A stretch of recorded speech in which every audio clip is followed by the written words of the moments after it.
Did you know that the way we describe our mode of transport can reveal fascinating nuances about the English language?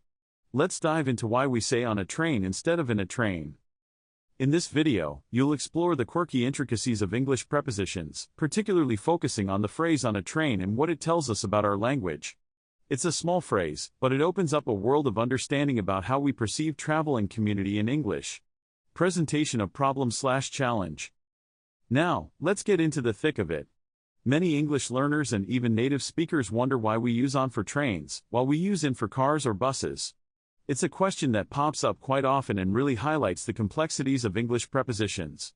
When we hop into a car, we say we are in. But as soon as we step onto a train, it's suddenly on. What's the deal with that? This confusion presents an interesting challenge in understanding English prepositions. It's almost like there's a hidden rule that we're not quite aware of, and figuring it out can be a bit of a linguistic puzzle. Exploration/development. So, let's explore this further. To understand why we say on a train, we need to look at the historical and linguistic reasons behind these preposition choices. Think about it, trains are typically large, communal spaces. When you're on a train, you're part of a moving group. This sense of being part of something larger, like a train, is reflected in the use of on.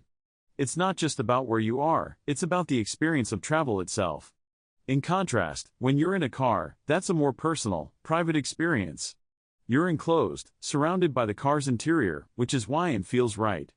It's almost like the language draws a line between personal and communal experiences.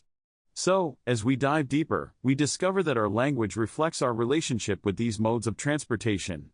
Climax/key moment. And here's the key moment, the insight that the preposition on implies a sense of being part of something larger.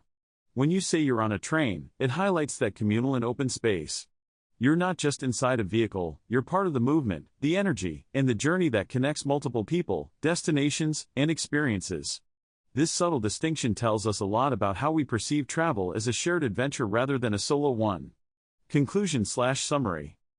To wrap it all up, we've explored how language reflects our experiences and perceptions of different modes of transportation. We've learned that saying on a train connects us to the communal aspect of travel, while in a car emphasizes individual space. It's a neat little insight into the quirks of English that can make all the difference in how we understand our world. Call to action, CTA. Now, I want to hear from you. What do you think about this topic? Have you ever noticed these kinds of language quirks before? Drop your thoughts in the comments below. And if you enjoyed this exploration into language mysteries, don't forget to check out my other videos for more intriguing insights. Thanks for watching, and I'll see you in the next one.